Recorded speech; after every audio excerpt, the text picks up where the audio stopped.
Hello guys, I've been wanting to do this for quite some time now.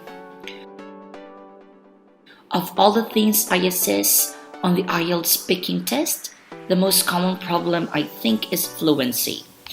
Fluency is actually your ability to speak smoothly, not quickly of course, without noticeable effort or loss of coherence. Well, poor fluency is normally associated with frequent self-correction, hesitation, pausing or repetition. In order to help you improve your fluency, this time I will identify the most common reasons for poor fluency and then look at how to improve each of them.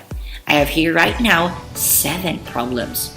We will discuss what you can do to each day or for each day to help you improve your fluency. The first problem I notice usually is trying to speak too quickly. Well, I for one speak really quickly every now and then I am doing my lectures. As I mentioned earlier, students with good fluency speak smoothly, not quickly. It is a common misconception that good fluency means very rapid speech.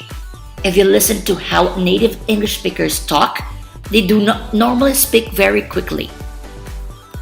Listen to native speakers on the radio, news or movies, and this will give you a good idea about how quickly they speak. Trying to speak too quickly in any language for the matter will cause a loss of coherence because your brain simply can't keep you up with your mouth. Combine this with speaking in a second language under an exam condition, and the result is going to be loss, of course, of coherence and lots of mistakes. Well, the solution for this, for the first one, would be to focus on speaking and come in a calm and smooth pace. Listen to native speakers and try to copy their pace of speech. This will not only help your fluency, but will also give you more time to think of ideas and find the correct grammar and vocabulary. That's the first one. Second on my list is actually trying to think of ideas. Well, that's really hard. Students often complain that they can't think of good or correct ideas, that this causes their fluency to suffer. This is often caused by misunderstanding of what is actually being assessed on the speaking test. Well, there are just actually 4. We have fluency, grammar, vocabulary, and your pronunciation, you're done. There's no such thing as right or wrong answers here for the speaking exams. If you look at the official marking criteria, you will notice that there is no mention of good ideas actually. As long as you give an answer that is related to the questions asked, you will be fine. It is not an idea test or not an intelligence test either. It is a speaking test. Unlike on math test, there is no right or wrong answers here for the speaking exams. Let's show the examiner your ability to speak. You are done. Just keep on speaking. Girls, boys, speak. So here, the solution would be don't worry so much about the quality of your ideas and focus on the quality of your speaking. Talk to the examiner about what you know about the questions being asked of you. If you know nothing or very little about that particular question that you are asked, then speak about that. And of course, don't be afraid to tell the examiner that you don't know much about a topic, but at least you must be familiar with as much questions as you can. So to at least have something to speak in front of your examiner, then you are done. Those will not be a problem in the part 1 because the questions are all about you. So you'll be obviously have no problem thinking about your answers or about your ideas for that. All you have to do is just answer from the heart. Just be honest. For task 2, as the questions are just about yourself, then just make sure you just keep on talking as much as you can. Reach your 2 minutes time provided for your speaking, you are done. For the part 3, however, some of the questions will be difficult. You just have to accept this and try to answer them as best as you can. Learn how to be good when it comes to your impromptu speaking, you are done. Be good when it comes to that, you're safe. Well, for part 2, you need to have a structure. It is extemporaneous speaking, so make use of the time allotted to prepare for you wisely. You will be given a minute to organize your thoughts and 2 more minutes to deliver your speech, so be good at that. Having as much as you can structure in delivering your speech, and congratulations for that. Well, another problem that I have noticed is actually not having a structure. Speaking of, on your second task earlier, this problem is mostly related to part 2.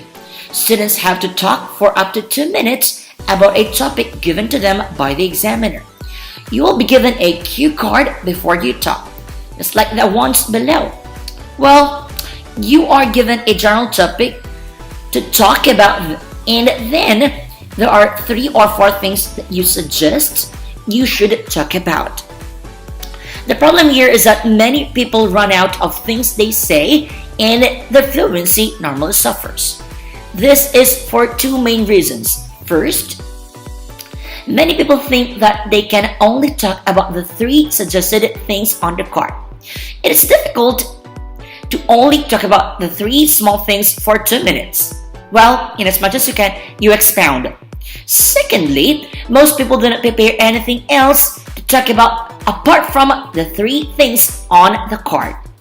Well, make sure that you also add extra information if you wish to. Let's relate on the main point. You are done. Well, just stay on topic, do not digress, and do not just, of course, beat around the bush too. The solution for this, you must talk about the general topic at the top of the cue card, but you are free to talk about whatever you would like within the topic. Therefore, you could first introduce a topic. Second, give your opinion about the topic. Certainly you could do that.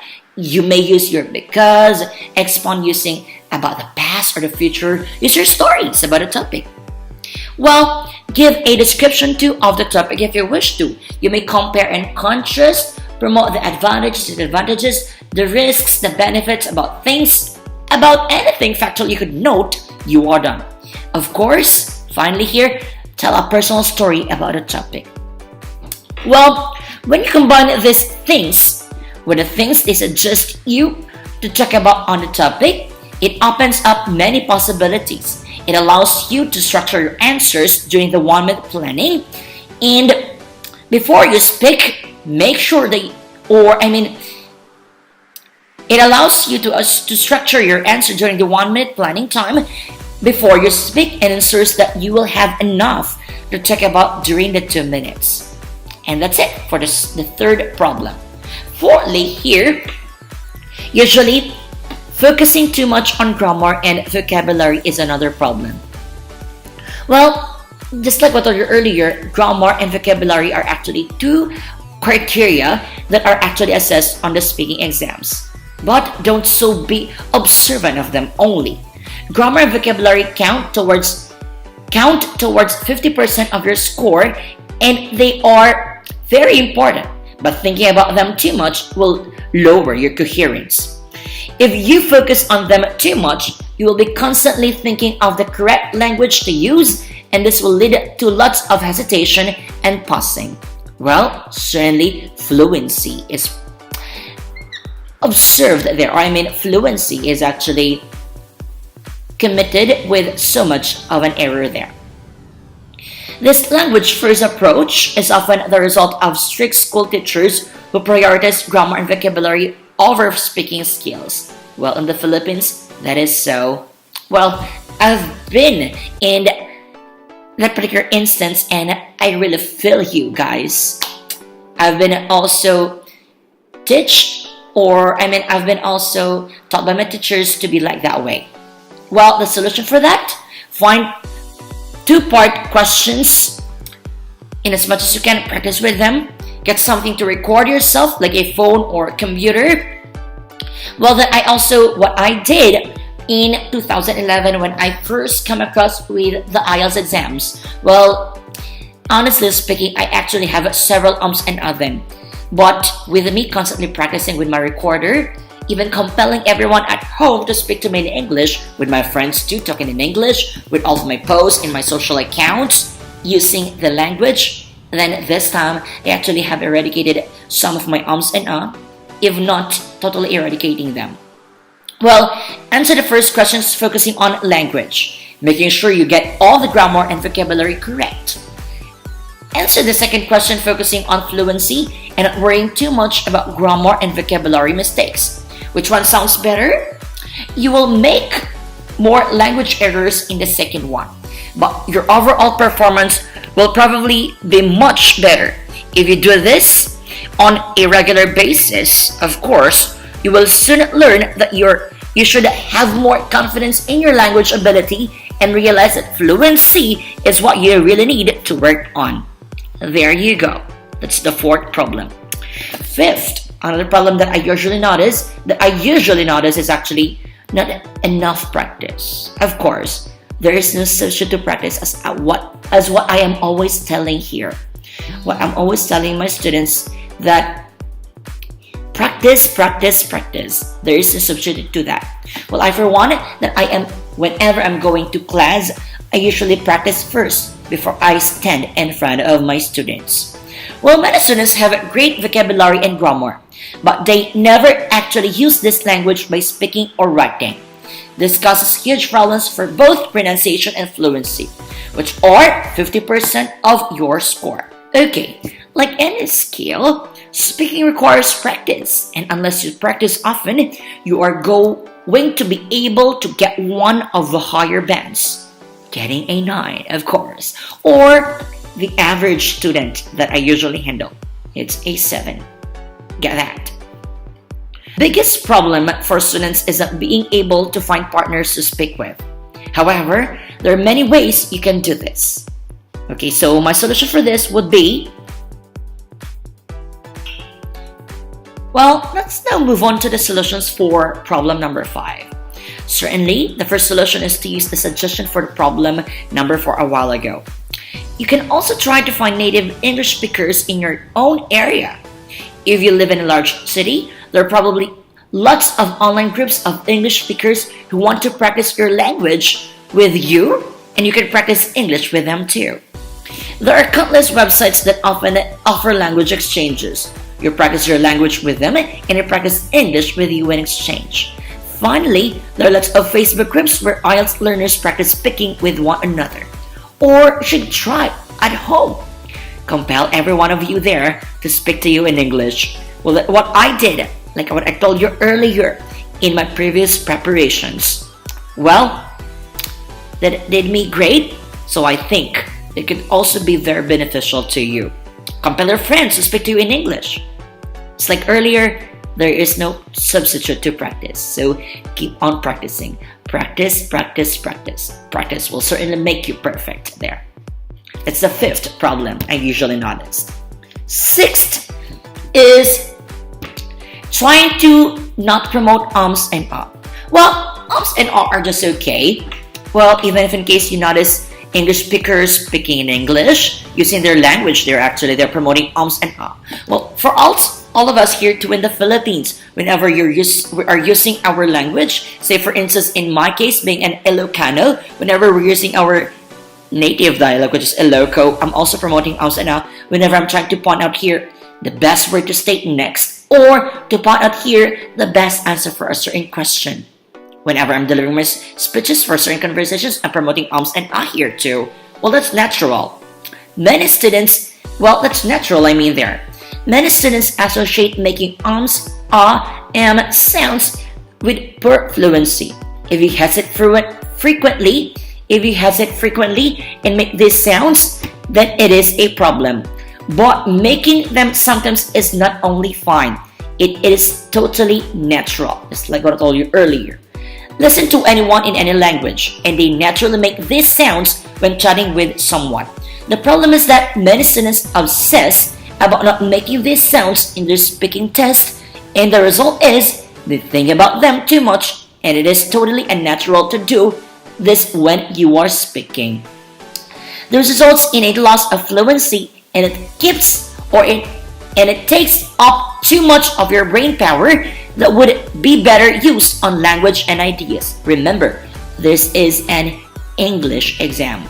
It is not a matter of you not promoting ums and ah at all.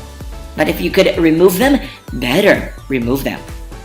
Well, for the solutions I could suggest, first, accept that making these hesitation sounds will happen and they are totally natural and acceptable. If you make them infrequently, don't worry. It's totally fine.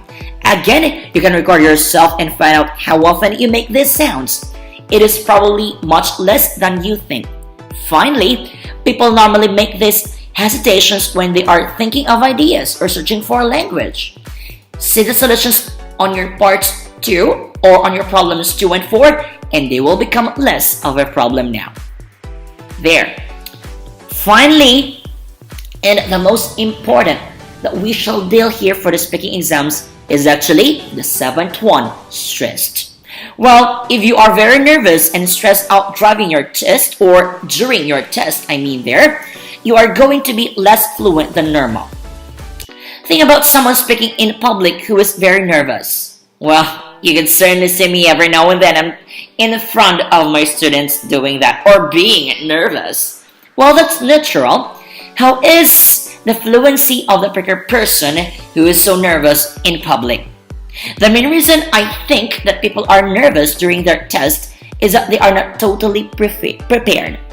You are not prepared, that's why you are nervous. Well, the solution for this would be, number 1, follow suggestions above that I've given you and you'll be fully prepared and confident. Well, here, the most important tool for you to be as much fluent, as much fluent in your deliveries here, do not be stressed, do not be nervous on your deliveries would be to keep on preparing, to keep on practicing.